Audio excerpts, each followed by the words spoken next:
तो video one piece chapter 1098 आ चुका है, जहां इस चैप्टर के सभी पैनल में एक्शन एंड एडवेंचर से हटकर चीजें होने वाली हैं, क्योंकि ये चैप्टर तुम्हें पूरी तरीके से इमोशनल कर देने वाला है। तो अपने साथ रुमाल लेके बैठना। तो चैप्टर की शुरुआत करते हैं इस चैप्टर के टाइटल से ही, द बर्थ ऑफ बनी। और सही में ये टाइटल तुम्हें इस चैप्टर के हर पैनल में फील होने वाला है। लेकिन उससे पहले बात करते हैं कवर अप पेज की, जिसमें रॉक स्टार ब्रूक अपना खतरीपना करता हुआ दिखता है, जिसमें वह सोलो इलेक्ट्रिक गिटार परफॉर्मेंस कर रहा है, वो भी इलेक्ट्रिक इल की इलेक्ट्रिसिटी के जरिए। देख रहे हो भाई का खतरीपना। ब्रूक के इस खतरीपने के बाद से ही अपने को चैप्टर की शुरुआत देखने को मिलती है, जहां सेकंड पैनल में साउथ ब्लू की एक कंट्री रिवोल्यूशन आर्मी से रीएनफोर्समेंट की रिक्वेस्ट करती है, जिसे ईवा यह कहकर डिनाई कर देती है कि उसकी शिप गोवा किंगडम के घायलों से भरी पड़ी है। लेकिन कुमा फिर भी वहां जाने की बात करता है, जिसे ईवा यह कहकर रोकने की कोशिश करती है कि जब से गिनी किडनैप्ड हुई है, वह बैटल में बहुत ही ज्यादा इंटेंस एंड लापरवाह होता जा रहा है। और तभी अपने को इसके बाद गिनी के किडनैप्ड होने के दिन का फोन कॉल फ्लैशबैक दिखाया जाता है, जहां कॉलर ड्रैगन एंड कुमा को गिनी के नेतृत्व की रिवोल्यूशन आर्मी की टीम को वर्ल्ड गवर्नमेंट के एक अनएक्सपेक्टेड अटैक ने फिनिश कर दिया एंड गिनी को सेलेस्टियल ड्रैगन ने अपनी वाइफ बनाने के लिए किडनैप कर लिया।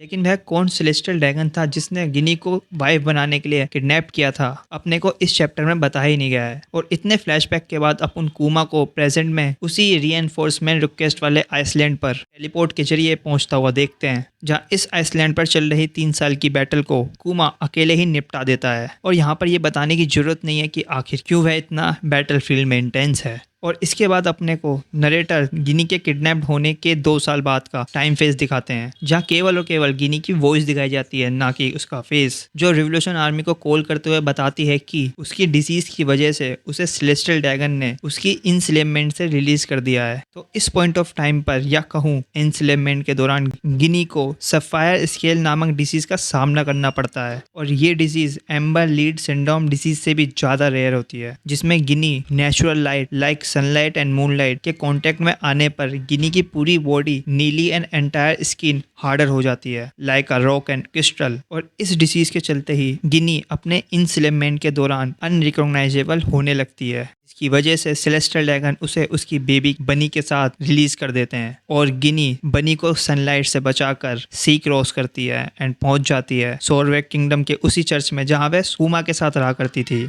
जहां से रिवोल्यूशन आर्मी को गिनी कॉल करती है एंड एक और बार उनसे मिलना चाहती है। And even dragon and Eva को एक एडवांस थैंक करती है काइंड कुमा को टेक केयर करने के लिए। और वह लोग इस कन्वर्सेशन के दौरान गिनी की लोकेशन आइडेंटिफाई कर लेते हैं एंड कुमा तुरंत ही गिनी की लोकेशन सोरबेट किंगडम में टेलीपोर्ट हो जाता है, गिनी के मना करने के बावजूद भी। एंड गिनी अपने लास्ट मोमेंट में कुमा के लिए कुछ ऐसा कहती है,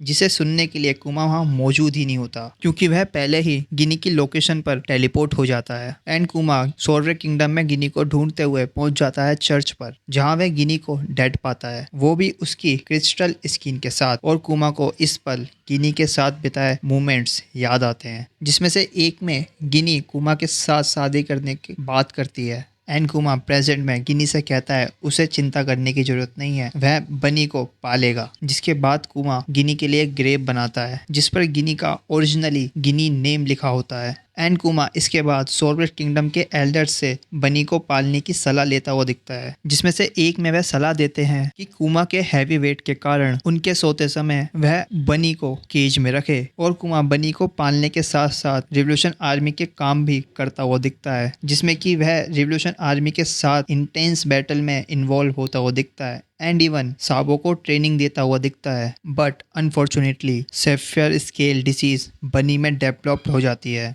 इस पॉइंट ऑफ टाइम पर बनी की देखरेख के लिए कुमा को रिवोल्यूशन आर्मी छोड़नी पड़ती है। और यहाँ तक कि ड्रैगन इस गंभीर सिचुएशन को अंडरस्टूड करता है एंड कुमा को दिलासा देता है कि वह भी बनी की डिसीज के ट्रीटमेंट के लिए डॉक्टर की तलाश करेगा। और इस पॉइंट ऑफ टाइम पर कुमा को कोई आइडिया नहीं होता कि वह बनी की डिसीज की ट्रीटमेंट के लिए आखिर क्या करे। बट एट द एंड वो डिसाइड करता है कि बनी को सनलाइट से बचाने के लिए वह उसे चर्च से बाहर जाने नहीं देगा एंड इवन वह चर्च की सभी विंडोज एंड डोर बंद करके रखेगा। इसी सिनेरियो के चलते किसी एक दिन बनी के फ्यूचर क्रूमेट्स कुमा के चर्च में विजिट करते हैं एंड वंडर करते हैं इस चर्च की सिचुएशन को। बट कुमा उनसे भी चर्च की डोर को शट करने को कहता है एंड हम आगे देखते हैं बनी के ट्रीटमेंट के लिए कई सारे डॉक्टर्स को बुलाया जाता है लेकिन दुर्भाग्य से वह सभी बनी की डिसीज को आइडेंटिफाई नहीं कर पाते एंड इवन उसकी डिसीज का कोई सॉल्यूशन नहीं दे पाते। एंड आगे हम देखते हैं बनी के सोशलाइज ना होने के कारण कुमा उसके लिए डिफरेंट आइसलैंड्स की बुक्स लाता है जिन्हें वह रीड करती है एंड इवन कुमा के पूछने पर हील होने के बाद इन डिफरेंट आइसलैंड्स पर जाने की इच्छा जताती है, like Sky Island and Fishman Island. आगे इस चैप्टर में अपने को बनी एंड कुमा साथ में बहुत ही ज्यादा इंजॉय करते हुए दिखते हैं, like a father and daughter. लेकिन समय के साथ बनी का फेस ब्लू स्टोन की तरह होता जाता है और कुछ सालों बाद जब बनी 5 साल की होती है, कुमा सीरियसली किसी डॉक्टर को बनी की सिचुएशन के बारे में बताता है, जिस पर डॉक्टर कुमा को बताते हैं कि भले ही बनी किसी भी नेचुरल लाइट के कांटेक्ट में ना आई हो, फिर भी ये डिसीज समय के साथ बढ़ती जाएगी और जब बनी 10 साल की होगी इस डिसीज के कारण मर जाएगी। जिसको सुनकर कुमा घबरा जाता है और बनी इस कन्वर्जेशन की एक आधी लाइन सुन भी लेती है, लेकिन बाद में कुमा इस एक आधी लाइन को मॉडिफाई कर बनी से झूठ बोलता है कि जब वह 10 साल की होगी तो वह पूरी तरीके से ठीक हो जाएगी। जिसको सुनकर बनी बहुत खुश होती है क्योंकि पास्ट में बनी की लाइफ में कई ऐसे इंसिडेंट्स रहे हैं जहां वे दूसरे बच्चों द्वारा बुली करी गई है घर से बाहर ना निकलने के कारण या कहूँ बनी की डिसीज के कारण, और इसी के कारण बेसहारा कुमा के पास कोई चारा नहीं होता सिवाय झूठ बोलने का। इसी के साथ एक और साल गुजर जाता है जहां बनी अब 6 साल की हो गई है और बेकोरी द फॉर्मर सोरब्रेट किंगडम का किंग